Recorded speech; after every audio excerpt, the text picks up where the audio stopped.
Olá, senhoras e senhores, no vídeo de hoje vamos falar sobre esse assunto que está no título deste vídeo e eu já me adianto, antes de qualquer coisa, de que a minha função aqui não é em nenhum momento privilegiar ou engrandecer qualquer geração que seja, tá? Eu não tô aqui pra falar que a minha geração é a melhor, que a geração, sei lá que letra é a melhor, mas eu tô aqui muito mais pra refletir sobre o que eu tenho visto e o que muitas pessoas têm visto e o quanto é preocupante a gente pensar que a gente vai colocar crianças no mundo que podem vir com questões piores do que a gente tem hoje para gerações atuais. Tem animação, tem pé de moleque, mas só tem avião, é noite de São João. Eu parei para pensar o que a nossa geração teve de diferente das gerações que estão vindo, das gerações que já estão aqui, que ao mesmo tempo podem ser coisas mais banais, mas que ao mesmo tempo também são coisas mais profundas, querendo ou não. Uma coisa que eu sempre notei muito na minha geração, especialmente falando de... Eu acho que eu vou abordar aqui alguns tópicos, né? Como moda, questões de ídolos, questões de inspirações, da nossa própria cultura enquanto adolescentes ali da geração Z, né? Se vocês forem notar, e o primeiro tópico que eu vou abordar aqui são as nossas influências ou ídolos, seja lá como você preferir chamar. Eu lembro que na minha época a gente tinha muita gente diferenciada que era influência. E onde eu quero chegar? Eu lembro que principalmente falando de música, né? A gente tem aqui 3 pilares de influências muito significativas, pelo menos de quando eu era criança ali, pré-adolescente, que foram Restart, Luan Santana e, claro, Justin Bieber. Se você for pegar os 3, eles não tinham absolutamente nada a ver. Luan Santana era do sertanejo, Justin Bieber era do pop e o Restart foi enquadrado como emo, embora eu veja mais como um pop rock ali, algo mais pop, mas eles tinham a pegada emo que foi ali reinventada, querendo ou não, e hoje o emo a gente sabe que é outra coisa. Mas enfim, e aí você pega todos essas três influências e passa a analisar, você observa que eles inspiraram muitos adolescentes e ao mesmo tempo eram inspirações muito bacanas, por quê? Porque envolvia música, envolvia arte. Então tudo que você via dentro daqueles 3 eram coisas muito originais, querendo ou não. Ah, mas isso é mais do mesmo. Tudo bem. Mas eram deles. Então, você via, por exemplo, um adolescente que se inspirava no Justin Bieber, por exemplo, que aquilo era Justin Bieber. Um adolescente que se inspirava no Luan Santana, que aquilo era uma inspiração do Luan Santana.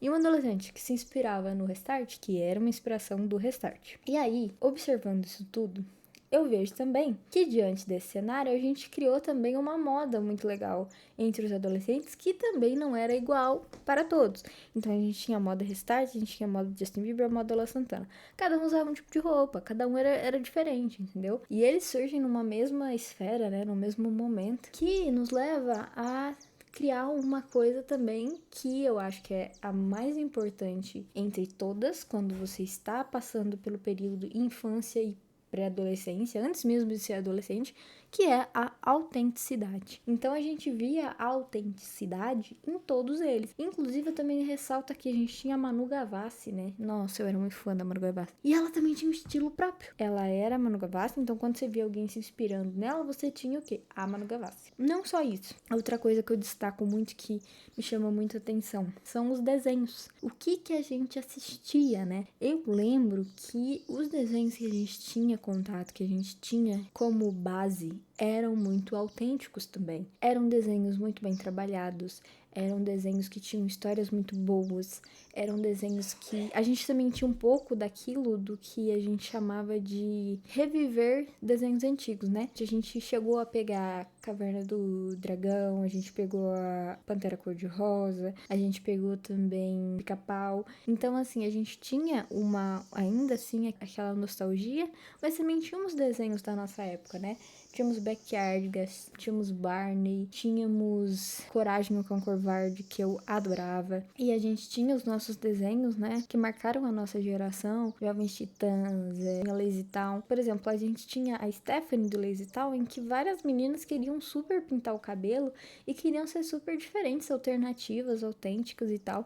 Então a gente tinha algumas inspirações, como eu falei, da moda, que eram muito legais. Embora, claro, que muitas vezes a gente imitava um estilo, isso fazia com que a gente criasse uma autenticidade, que a gente gostasse de alguém, que a gente se inspirasse em alguém. E hoje, quando eu vou analisar quem são as influências da galera de hoje, me assusta muito, porque a maioria das influências estão dentro do TikTok e não dentro de uma televisão, de desenhos, de toda uma cultura de um desenho, sabe? Anime, seja lá o que for. Então, isso me deixa um pouco enquanto preocupada, porque o que somos nós, se não fruto das nossas inspirações, dos nossos desenhos, das nossas modas, das nossas influências? E aí eu fico me perguntando, quais são as influências de hoje, né? As influências de hoje, como eu falei, estão dentro do TikTok, mas aí que tá. Essas pessoas lá de dentro são autênticas, sabe? Elas te motivam a ser diferente, a pensar fora da caixa, ou são realmente superficiais? Isso me assusta um pouco, porque toda vez que eu pego alguém de uma geração mais nova e pergunto de algum desenho, de alguém que ela gosta, de algum youtuber que fosse, né? Inclusive a gente pegou a era de ouro do YouTube. São pessoas assim, sem profundidade, muitas vezes sem carismas. A gente vê hoje, né, que a maioria das influencers estão no TikTok e elas só estão lá porque elas têm dinheiro. E elas têm coisas que muitas vezes a gente não pode ter, que a gente não pode comprar. Mas é isso, elas pregam ali uma adultização também é preocupante, né? A gente vê ali meninas de 13, 12, 14 anos já se vestindo como uma menina de 18, 19, 20 anos. E assim, isso me assusta porque você tem uma geração que quer se vestir como essas meninas, quer ser exatamente como essas meninas, mas que é uma geração nem um pouco profunda. Então elas querem parecer mais velhas, mas os pensamentos, os comportamentos e até mesmo a forma de conversar, a conversação dessas pessoas são extremamente pobres, são extremamente infantis. E assim, eu pego também, né, eu ali com 15 anos, eu tava assim, sei lá, quebrando tabu, eu tava querendo ser revolucionária, eu tava querendo pensar fora da caixa, e eu vejo que hoje a galera não se interessa por qualquer outro assunto, como por exemplo política, sabe, livros ou histórias clássicas, então a galera realmente não quer isso. E eu entendo, né, que principalmente a questão do celular, né, ele acaba muitas vezes prejudicando esse desenvolvimento. Pelo menos eu tive o privilégio de só ter o celular com os 12 anos, e querendo ou não, eu ainda acho cedo, mas que hoje as crianças têm muito mais cedo acesso à internet, e isso, querendo ou não, deturpa um pouco a nossa formação de opinião, enfim. Mas a gente tem muito essa questão de que não tem muito pra onde correr, porque a maioria é o que conta, então você vai seguir muitas vezes a maioria, não tem muito como você fugir disso. Então você vai muitas vezes se inspirar, seguir, ouvir, ler, assistir o que a maioria assiste. E o que a maioria está consumindo hoje, enquanto adolescentes, pré-adolescentes, é preocupante. São coisas superficiais, coisas bestas, coisas que muitas vezes não fazem a gente pensar.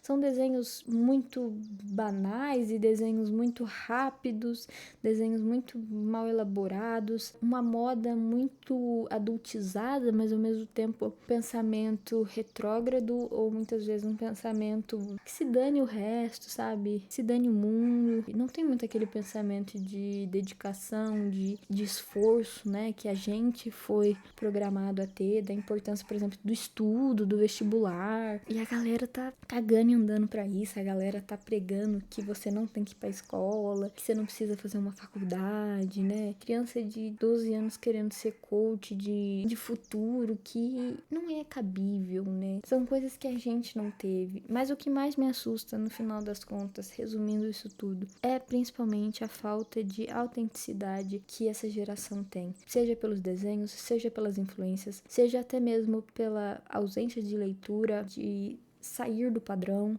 porque a gente não tem isso, a gente não tem essas referências mais na mídia, a gente não tem mais essas referências no YouTube, a gente dificilmente tem essas referências no TikTok, até mesmo o que a gente assistia, né, as séries da Nickelodeon, isso tudo que a gente tinha, esses privilégios que a gente teve, a gente não vê na atual geração. E a gente sempre teve personagens fora da caixa, então a gente sempre tinha alguém pra gente se inspirar, alguém diferente, em todo lugar o tempo inteiro, sabe? Eu não sei onde isso vai parar, eu entendo que a gente tá numa carência cultural muito grande e, na verdade, o que a gente tem hoje no TikTok, esses jovens, né, que são as influências da atual geração, também são um reflexo do excesso de tela, da falta de leitura, da falta sabe, de buscar cultura, de ver filme, de ver série, de ver desenho. São pessoas que não conseguem também, por muito tempo, ver um filme, uma televisão. Então isso já é um outro ponto preocupante, porque a gente não tinha esse problema, eles hoje têm. Então, querendo ou não, tem que ser tudo muito arregalado, muito colorido, muito diferente, mas muito rápido também. Mas é isso. Eu não sei, eu não tenho uma solução plausível para isso, que não seja evitar ao máximo de telas para as crianças e também trazer referências antigas para as crianças e não o que está passando na televisão. Incentivar a leitura sempre. Mas é isso, vamos conversar sobre isso. Como que você vê os jovens de hoje, como que você conversa com os jovens de hoje e como você era na idade deles. Um beijo, um queijo